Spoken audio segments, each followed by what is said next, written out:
a comenzar el estudio de hoy y vamos a ver el triaje teológico. La semana pasada vimos la introducción, vimos, para hacer un breve repaso, ¿no? La historia y el origen de las denominaciones cristianas, y vimos una introducción y esto sí lo fue escribiendo yo en vivo, pero ya mejor decidí traer mis apuntes esta vez. La clase pasada vimos por qué deberíamos estudiar la historia y vimos 4 cosas. La identidad, vimos la identidad, quiénes somos como iglesia y leímos 1 Timoteo 3:14, ¿no? ¿Cuál es nuestra tarea? Y leímos Judas 1, 3 y 4, que debemos de contender ardientemente por la fe. También estudiamos la historia para no cometer los mismos errores del pasado, ¿no? Leímos Hebreos 1:6, donde dice que pues nosotros debiendo ser ya maestros, ¿no? Todavía nos es necesario. Bueno, ese es otro pasaje de Hebreos, pero esa es la idea, ¿no? Que ya deberíamos estar con alimento sólido. Para eso también vamos a repasar la historia. Y para tener una motivación. La motivación era de que veíamos los hombres de la fe, ¿no? Hombres de la fe que estuvieron en el pasado, Elías, Abraham, y como dice el autor de los Hebreos, hasta nos haría falta de hablar de todos los hombres que fueron aserrados, que fueron apedreados, que fueron, ¿no? Y al final termina diciendo el autor de los Hebreos, ellos son una nube de testigos. Entonces, estudiar la historia porque tenemos una gran nube de testigos. Entonces, eso vimos la clase pasada así a modo de resumen. Y el día de hoy vamos a ver el triaje teológico que lo que les comenté la vez pasada fue si vamos a meternos a estudiar el catolicismo, los presbiterianos, vamos a estudiar los bautistas, los pentecosteses. Entonces lo que vamos a hacer es con este triaje teológico como que vamos a aprender a identificar cuáles son las doctrinas en las que podríamos estar de acuerdo, o más bien las doctrinas en las que tenemos que estar de acuerdo, las doctrinas en las que podemos no estar de acuerdo, como que qué son esas doctrinas que todavía podemos llamarlos hermanos y qué doctrinas como que nos dividirían totalmente de alguien y ya no podríamos llamarle hermanos, sino que ya caerían en una secta. Uh-huh. Entonces vamos a ver eso de un modo muy general el día de hoy y para eso vamos a ver el triaje teológico. El triaje teológico es un concepto que se empezó a utilizar por un teólogo llamado Albert Mohler. De hecho les voy a leer poquito que en cuanto a el término triaje teológico es. El término triaje teológico, triaje, si alcanzan a ver por aquí, donde dice el término triaje, es un neologismo que proviene de la palabra francesa, no sé cómo se pronuncia, dice trier ahí, no sé cómo se pronuncia, que se define como escoger, separar o clasificar.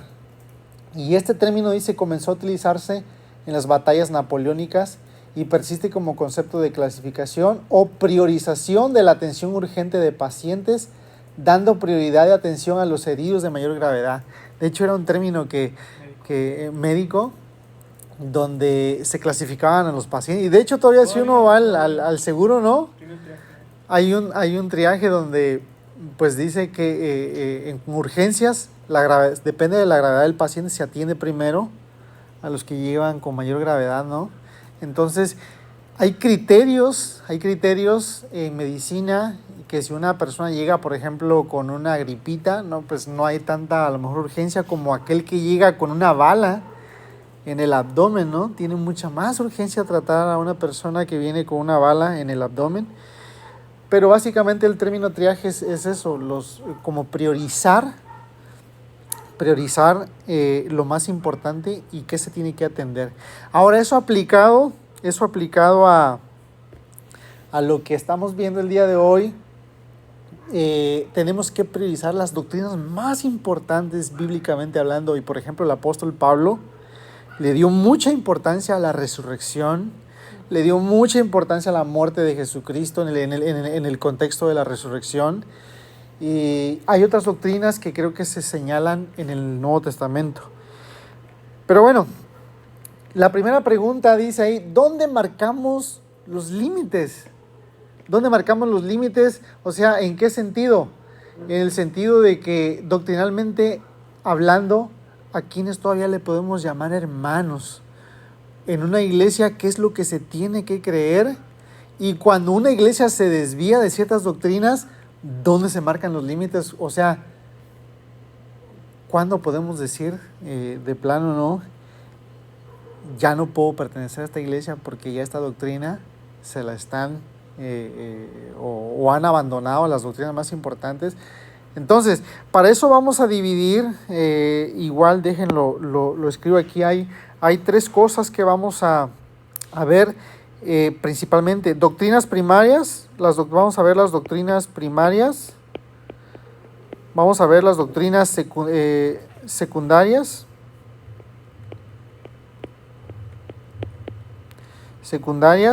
y las doctrinas que son consideradas como terciarias.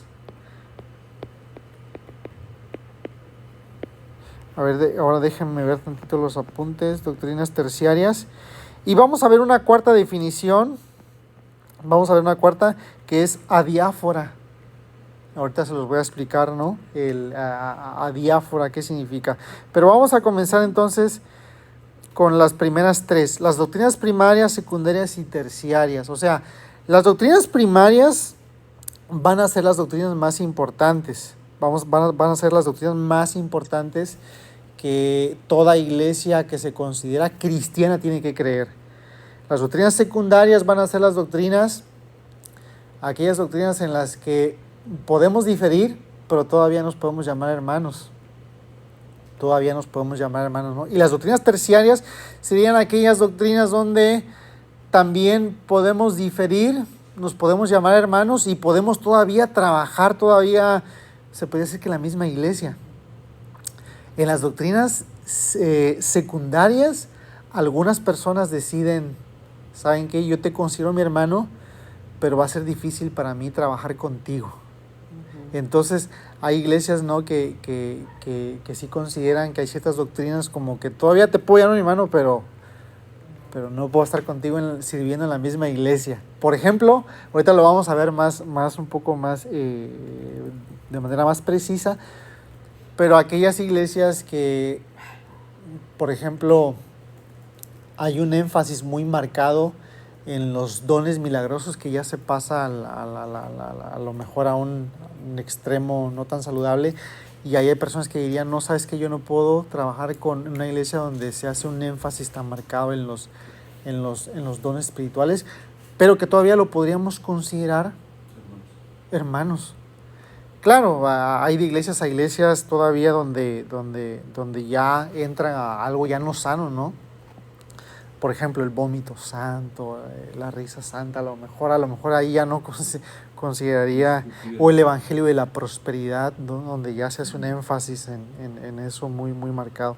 Pero bueno, hay 2 cosas que yo puse ahí, antes de seguir con las doctrinas, que le puse ecumenismo y aislacionismo. Y aquí le puse que son los 2 extremos que hay que evitar cuando estamos estudiando esto, 2 extremos a evitar. Uno, el ecumenismo. ¿Qué es lo que tratamos de evitar? Uno es el ecumenismo. ¿Y qué es el ecumenismo? El ecumenismo es una actitud de decir, no importa la doctrina. No importa la doctrina, vamos a unirnos. Y de hecho hay personas que dicen, no, la doctrina no importa, la doctrina inclusive es perjudicial, divide. La doctrina divide. Ese es un extremo que hay algunas iglesias lo tienen, ¿no? La doctrina no debe de importar. ¿Cómo de que no? Sí, de hecho dice uno de los predicadores por ahí, dice, ¿no? Que el primer pecado se dio debido a un problema doctrinal, donde la serpiente dijo, pues coman de la manzana, y Adán y Eva dijeron, no, pues es que Dios nos dijo que no les va a pasar nada, no pasa nada. Y el primer pecado o la caída se debió a un problema doctrinal. Entonces la doctrina sí importa. La doctrina sí importa. Entonces, el primer extremo que tenemos que evitar es el ecumenismo. Yo sé que muchas personas lo hacen con una buena intención, ¿no? Que dicen, no, lo más importante es el amor, que nos amemos. Lo más importante es que estemos unidos. O se pone difícil la situación cuando es familia o alguien conocido muy cercano, ¿no? Es donde se complica un poquito, ¿no? Exactamente, el temor a crear problemas. A veces por el temor a causar problemas decimos, bueno, voy a pasarlo por alto, ¿no? El confrontar. Y ese es un extremo a evitar, porque la unidad solamente se puede lograr, o la verdadera unidad solamente se puede lograr cuando hay una atención a las doctrinas, a la doctrina, cuando hay una atención a la doctrina, ¿no? Porque si alguien se quiere unir pasando por alto todo ello, solamente sería una hipocresía, ¿no? Una hipocresía donde no se está atendiendo realmente lo importante. Pero el otro extremo que hay que evitar es el aislacionismo, y es aquella actitud, lo contrario, ¿no? A decir, solamente mi iglesia cree lo correcto, solamente mi iglesia, ahí creemos las doctrinas más importantes, y fuera de mi iglesia no hay ninguna otra iglesia que no sea sana, y por lo tanto marcamos una barrera con otros hermanos de otras congregaciones, y ese es otro extremo también, ¿no? Que podemos llegar a caer. Aislacionismo. O sea, que nos aislamos de otras iglesias porque consideramos que solamente nosotros somos los que realmente tenemos la revelación correcta, ¿no? Entonces son los dos extremos a evitar, el ecumenismo y el aislacionismo.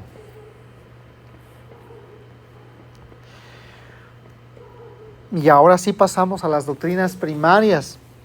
Hermanos, ¿qué? Una pregunta. Ah, sí. ¿Y qué dice la otra palabra? Deidad. Deidad y humanidad de Cristo. Ok. ¿Qué doctrinas se considerarían las más importantes? Ahora sí que todas las iglesias que se consideran cristianas deberían de creer. Y aquí traigo solamente el ejemplo de algunas.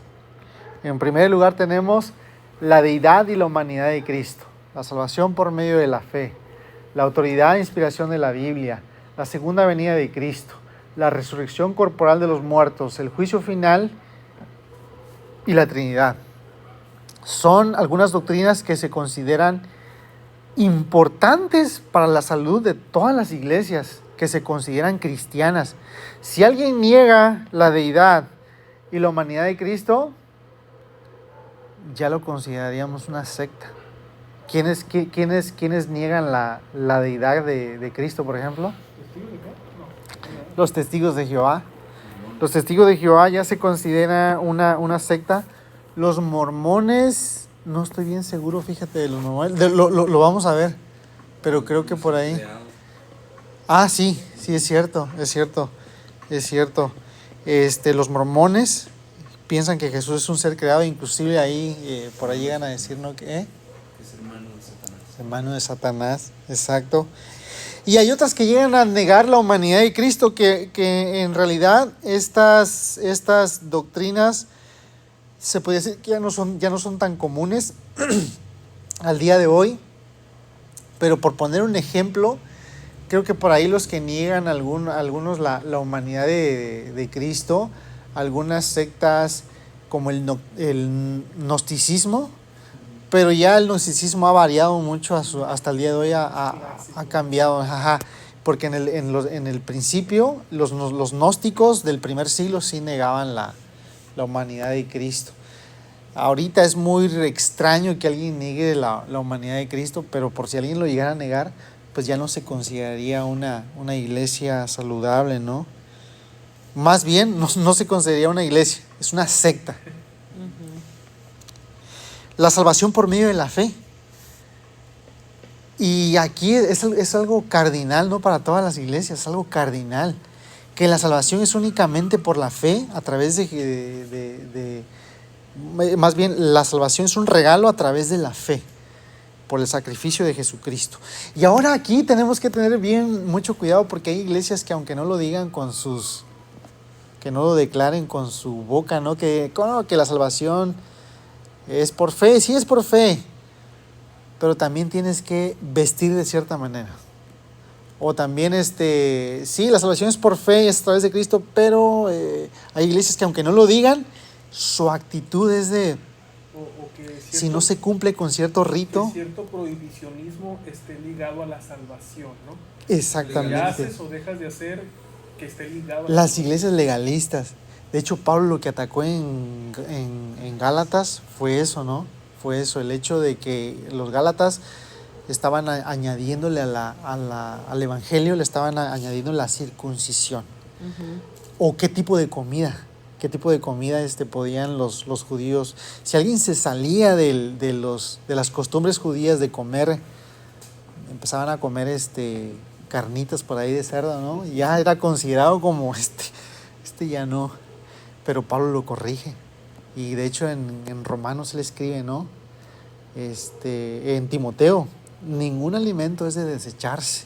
Lo escribió Pablo en Timoteo. Entonces, la salvación por medio de la fe es una cuestión cardinal para todas las iglesias. La autoridad e inspiración de la Biblia, eso lo acabamos de estudiar.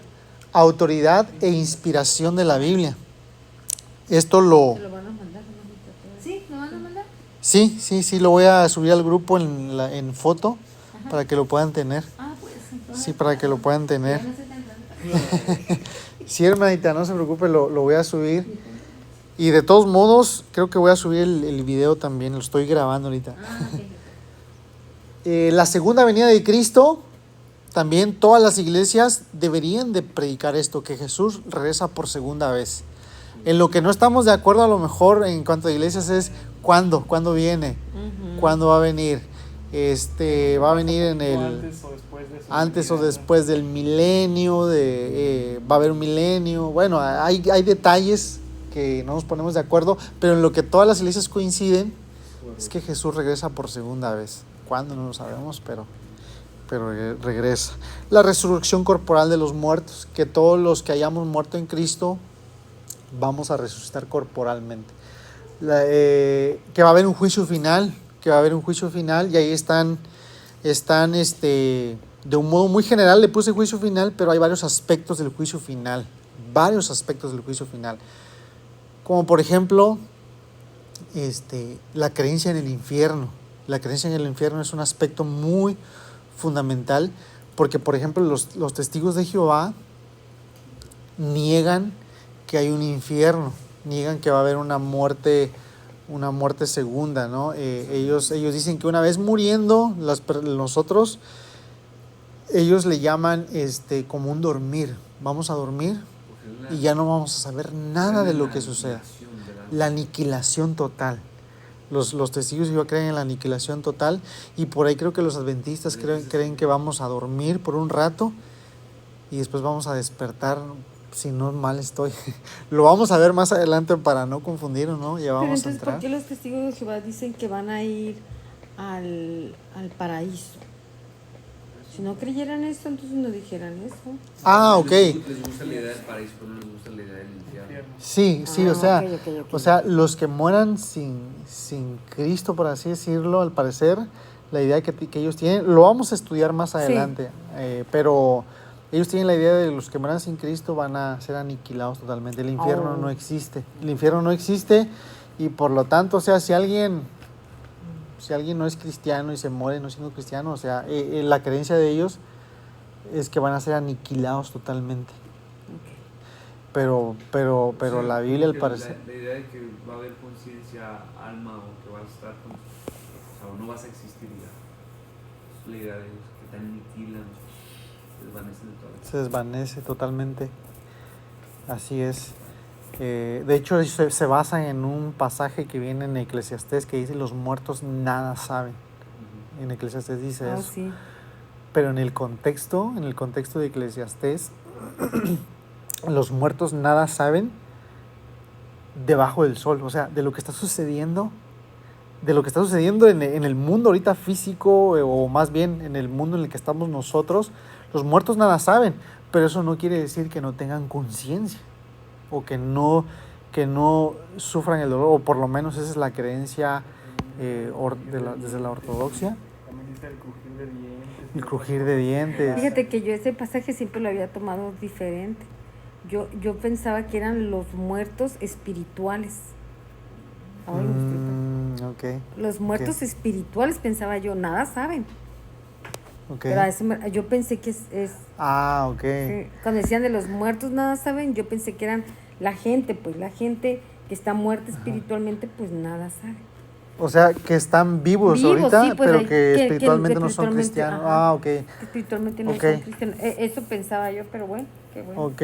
Sí, al parecer el contexto de Eclesiastés indica los muertos que ya no están en vida, los muertos que ya no Ok. están en vida, que no saben nada de esta vida, en la que nosotros estamos, y realmente no saben nada ellos de lo que está aconteciendo ahorita aquí.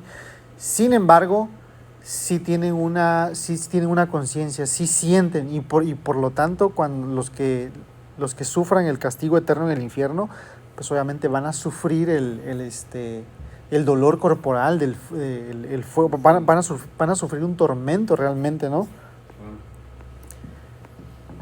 Y la Trinidad es otra de las doctrinas muy importantes que creo que se tiene que aceptar, ¿no? Y por ejemplo aquí, los que niegan en un sentido la Trinidad, aunque no la niegan a lo mejor de una manera tan directa, pero sí la niegan, los apostólicos. No, la niegan tajantemente. La niegan tajantemente. Sí. Los unicitarios. Los Creen que, por ejemplo, exactamente. está el triterismo y el trinitarismo, ¿no? Los trinitarios. Y ellos los catalogan como herejes. Ellos creen en una herejía llamada modalismo. Ellos creen Modalismo, que así Dios es. está expresado de tres maneras o de tres modos, ¿no? En la forma de Padre, en la forma de Hijo y en la forma de Espíritu Santo.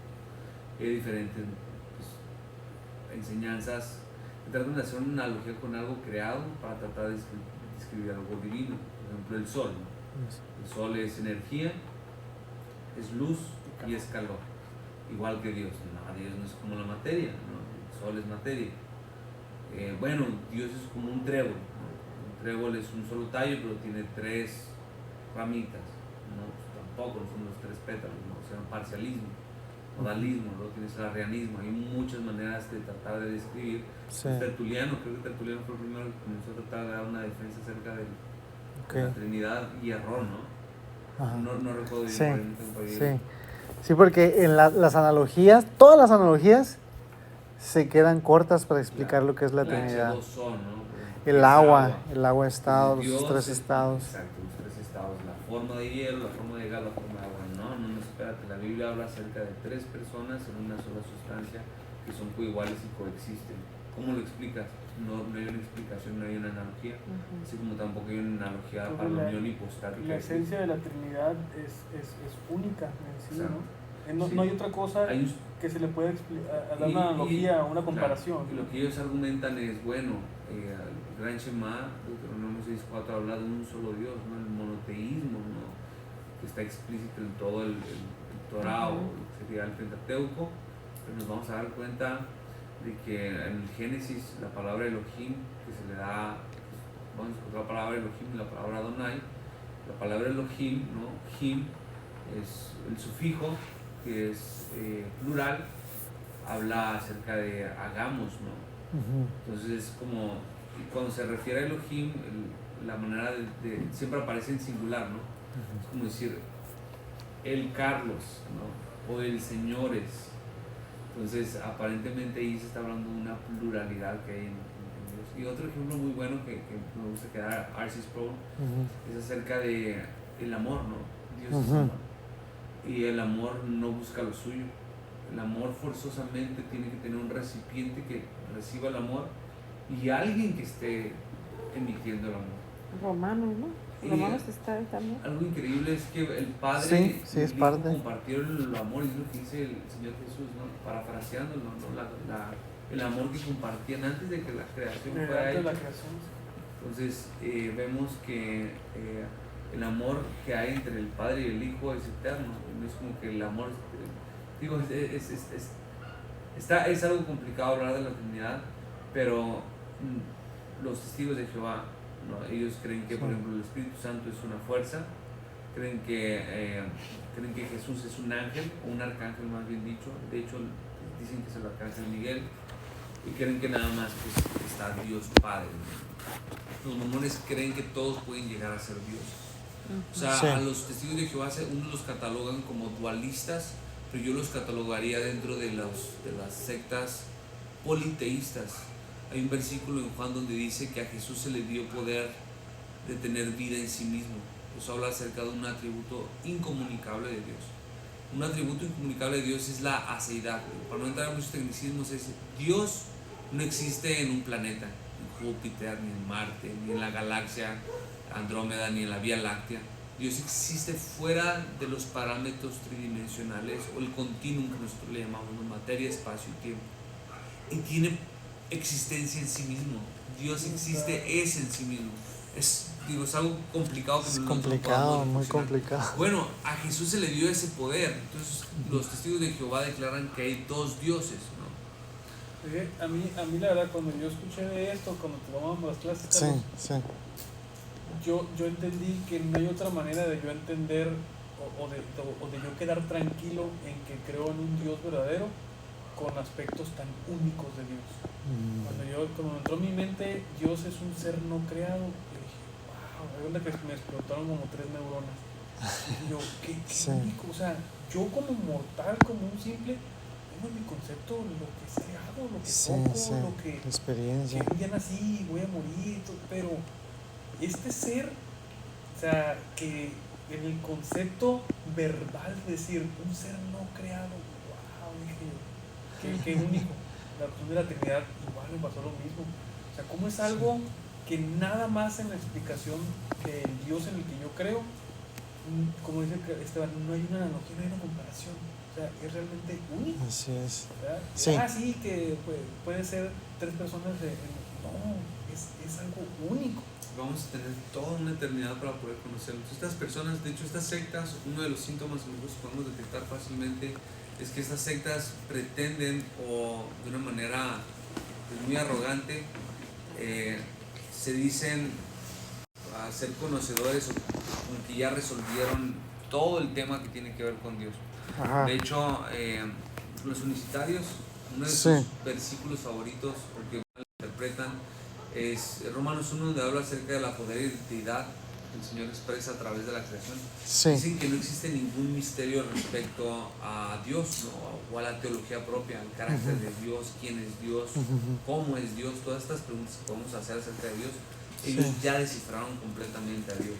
Entonces, estas personas que pretenden, o que más bien dicho arrogantemente afirman haber descifrado a Dios, número 1 son unos mentirosos y número 2 están errando, ¿no?